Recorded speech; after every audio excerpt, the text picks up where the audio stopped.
Welcome to Marketing Brew Weekly, where we dissect the trends and strategies that are surprising and delighting the marketing industry. I'm Jenny Mywin, reporter at Marketing Brew. I'm Kelsey Sutton, editor. And I'm Katie Hicks, senior reporter. Today, we are welcoming in the new year by trying to do what every marketer strives to do: predict what's coming next. Will 2026 bring an even bigger AI boom? Will pickleball be the hot new sport to sponsor? And what have creators got in store? Let's find out.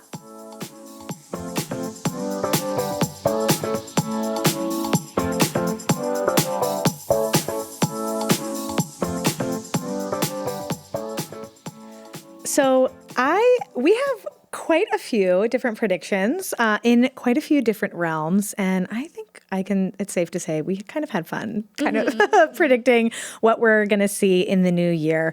But we're going to start off broad, and I want to talk about the economic reality for marketers in 2026 and what we're kind of predicting there. So we recently talked about the K-shaped economy on an episode, and we think that with that K-shaped economy sort of growing wider, those 2 points on the K, and major events like the World Cup, like the midterm elections set to drive up ad prices, we're going to see customers going to be even more restrained, and marketers are going to face even more pressure to spend efficiently. What do you guys think are going to be some of the biggest factors affecting that trend? Yeah. In the social space, I think we're going to see a lot more attribution models. Like we're going to see a lot more people shift to affiliate and prove, hey, I can actually move product. Like you should work with me because I was able to sell X amount of sweaters, X amount of purses, what have you. But I think right now the norm is to just kind of like make a lump sum deal with a creator. But more and more marketers are looking at affiliate as a way of like taking that data to their CFO and saying, look, creator marketing actually works because it leads to X amount of sales. Right. We have all of this data that shows that we have all these sort of conversions. Yeah. I feel like there's always that pressure to like prove like that your marketing is doing the work and that there are measurable results that are coming out of it. But yeah, especially on social, especially with influencers, being able to like point directly to like this partnership led to this amount of money is just only going to be more important with an economy that kind of stresses that need all that much more. Kelsey, I feel like you hit on a couple points there that I feel like are really big with the World Cup, with things like the Super Bowl, obviously. Winter Olympics are this year. There's a lot of big events that will be a lot of opportunity for advertising, but there's also going to be so much demand. Pricey. Yes, absolutely expensive. Obviously, the Super Bowl is always expensive. It was what, 7 million-ish was the reported number last year. I imagine that'll only go up.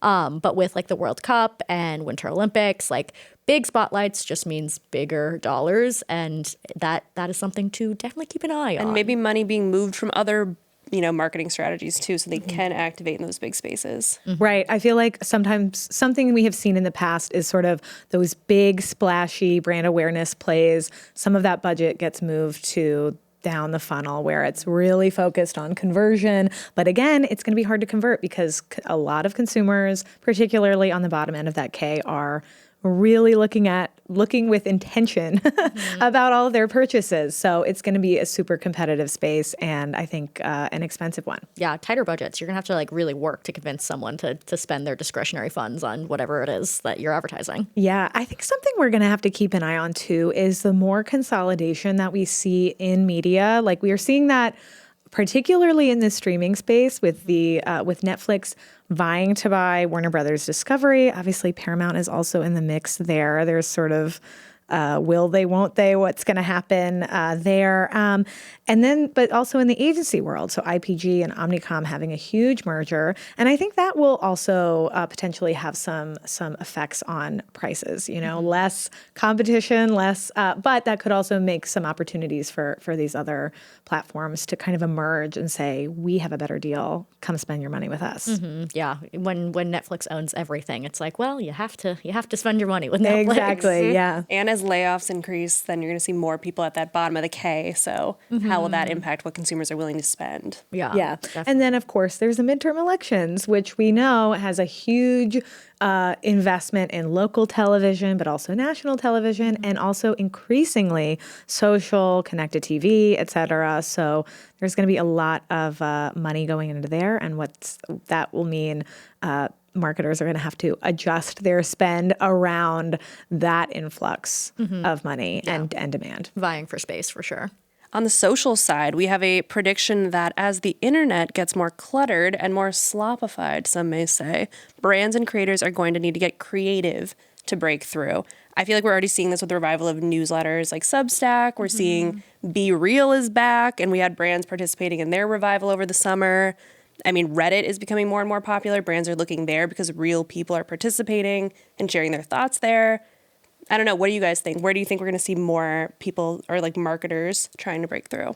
I think that on social, I mean, we talked about this in last week's episode about social series. We talked about that being a kind of standout trend in 2025. But I feel like that's a great way. We're seeing kind of like storytelling-led efforts to actually generate goodwill with consumers who are looking to be entertained. But again, we also know that's like top of the funnel sort of work. So, but we also know social's a little less expensive often than some of the other platforms. I do wonder too, like we have some of these platforms trying to be everything. Yes. Right? Yeah. Tell me more about this. The last one that I really noticed was Spotify is going to be introducing music videos to their platform, which is just like another thing that will be on. Spotify is going to be YouTube. Exactly. And it's like they obviously already have podcasts and they have the video element for that.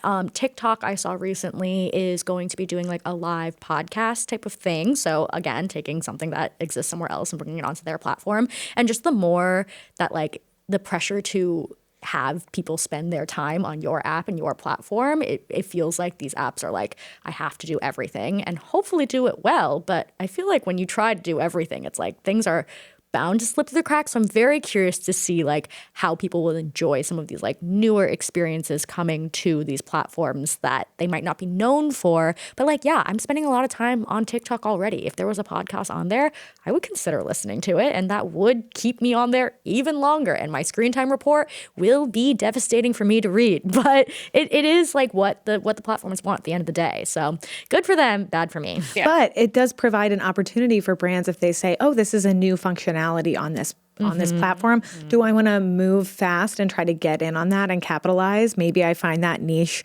audience. Maybe that's the niche platform I'm looking for. But also we know that, you know, with that sort of risk, like there's always a chance that everybody hates it or nobody ever uses it. Yeah. I mean, audiences, I feel like you're going to get more stratified if every app provides everything. Right. You don't need to go to every app. You can just stay on your one app for all your, like I know Netflix is courting creators, for example, and they just reintroduced Ringer podcasts. So like if I just love Netflix and I only want to be on Netflix, I'm going to stick there. And like then suddenly advertisers have to realize some audiences are sticking to one platform. Yeah. It's kind of the platforms trying to like craft brand loyalty at the end of the day, right? For their specific brand and their specific platform, which makes a lot of sense. But it does kind of, it's like if you are used to, as the consumer, going to all of these different platforms to get various different types of content or whatever entertainment that you're seeking out, it is a change in behavior. And I can see myself doing it, but I'm like, I don't love the idea of doing it at the same time. So it's, if everyone's doing it, everyone's everything, nothing is special, nothing is unique. And I also think it presents some real challenges for actually advertisers measuring what's working across these different platforms. Because if Spotify isn't just audio, it's also video and it's also text, or it's also, you know, or you know, we have all these different ways that people can consume. There's the way that people, you know, buy media, like, is going to have to continue to shift to account for the fact that this is happening. And also if you're the fragmentation is going to create a lot of new measurement challenges for advertisers who, you know, want to be on all those platforms, but also want to be able to measure what's working across all of them. The audiences are like a little less niche ultimately. I have to wonder if more brands are going to engage in like rage bait and stuff to stand out too and get people to like actually view their content or like it or comment on it. But I hope not. I mean, I've talked to brands like Liquid Death and Taco Bell recently, and they've been talking about how likes and views don't necessarily matter as much as shares. They're so focused on like, was our content good enough that somebody sent it to their friend? And I feel like as, you know, there's more and more content on social, people are going to start looking at those smaller metrics and like, hey, maybe we got a bunch of views, but did it lead to anything? Meanwhile, the ones that got a lot of shares but didn't get a lot of views, maybe had more impact. Yeah, definitely. Well, offline, we have a prediction for the real world. As the internet obviously gets more and more everything, people, we think, are going to want to touch grass and gather in third places and do things in real life. Experiential activations being a big part of this, just like gathering with friends and community and brands that they like being a big way to actually get out in the world and exist. What do you guys think? Yeah, going to pop-up events, going to Netflix House, which you recently went to. Yes, it's true. You know, these things get people out of the house. They get people talking about the brands they like. They form community in the meantime. I feel like it's a win-win for the brands and the audiences. Yeah. And I feel like, again, we talk about how do you stand out, and that's a great way to stand out. We talk like the FOMO effect is so real. And if there's pop-up events that people want to go to, there's a limit to how many people you can reach because you have to be in certain locations. But I also think it can be really impactful and really powerful. And I think we saw a lot of really fun ones in 2025. And I'm excited to see what 2026 has. But it's just the only way that I think it's one of the only ways that people are standing out. I also think that out-of-home activations are just like fun for social because it just generates conversation You on want the to take internet. a photo of whatever it is you're doing. Yeah, if it's fun. I mean, was it this year that Carvel had a Ice cream dispensing billboard? I think about that all the time because I remember we were like, okay, that sounds... is this hygienic? What's happening? And then we were like, safe? oh yeah, it's actually like kind of fun. Yeah. Like, and it took a lot of work, for them to do it. But I remember that. I remember that People posted activation- about it. Yeah, exactly. Yeah, I mean, like billboards are not something you think of as interactive. So it's like, oh, like you actually have to go to the actual billboard to interact with this rather than just like seeing it on a highway or whatever it is. So it is different. It's cool. It's out there.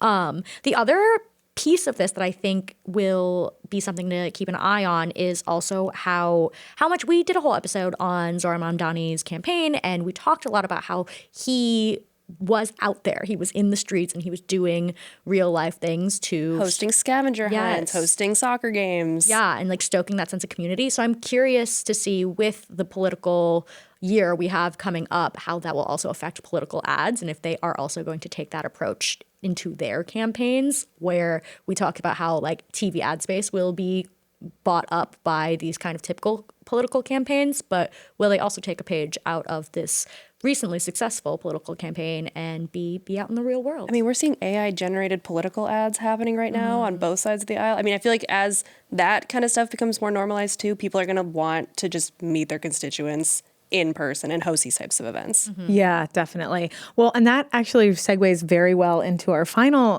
award or of prediction, which is in the realm of AI. We could not help but mention it for 2026.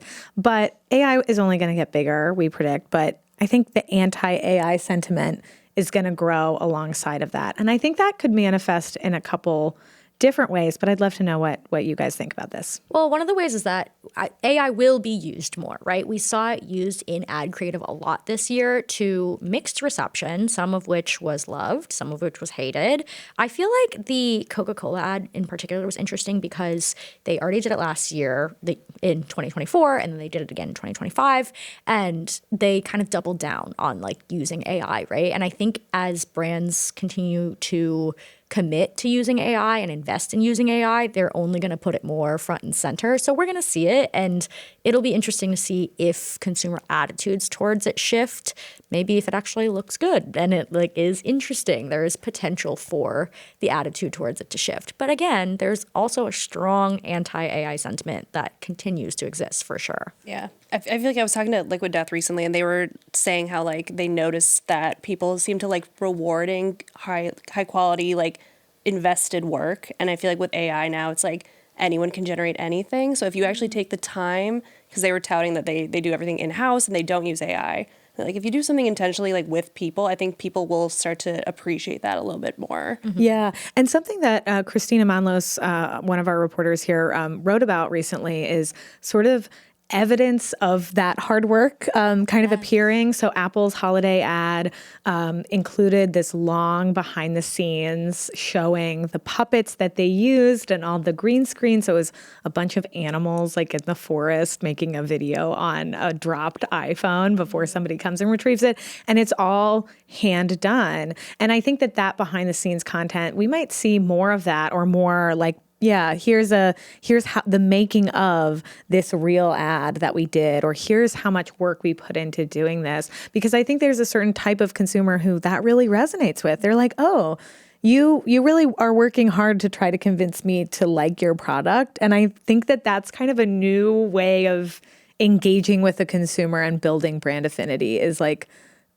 attracting that certain type of consumer who's like, I appreciate that you are trying really hard, versus I don't want to see an AI generated ad, which some consumers say they don't. Yeah, definitely. And then a little bit more on the boring side of things, as AI continues to grow, that obviously means that brands will have to take the time to like figure out how to show up the best in AI and retool like their skills and their backends to like really show up in this AI universe and the chatbots and whatever people are using. I talked to the CEO of Brandlight, which is a company that like helps companies show up in chat GPTs, et cetera. And he talked about how like there will be a shift kind of from the importance on SEO to whatever that version is in an AI chatbot, to make sure that when you're talking to chat GPT about what you should get your mom for Christmas, like that suggestion will be branded perhaps. So, right. And there's that sort of other boring part, which is keeping up with all the AI tools, like upskilling your team, making sure people are able to use them as it makes sense, or opt out if it also makes sense. It's kind of like with any trend. It's sort of like, okay, how do we use this in a way that's smart? And are we using it to the best of our capabilities, or are we just doing it because it's new? Yeah, but I am curious to see if like using AI for the sake of using AI is something that people grow a little weary of in 2026, because it does feel like it's been all talk for the last 2-3 years, and people are saying it's the future, but with some of this backlash, and with some of the limitations it offers, will we see people start to like admit that maybe it's not doing everything? Right. Yeah.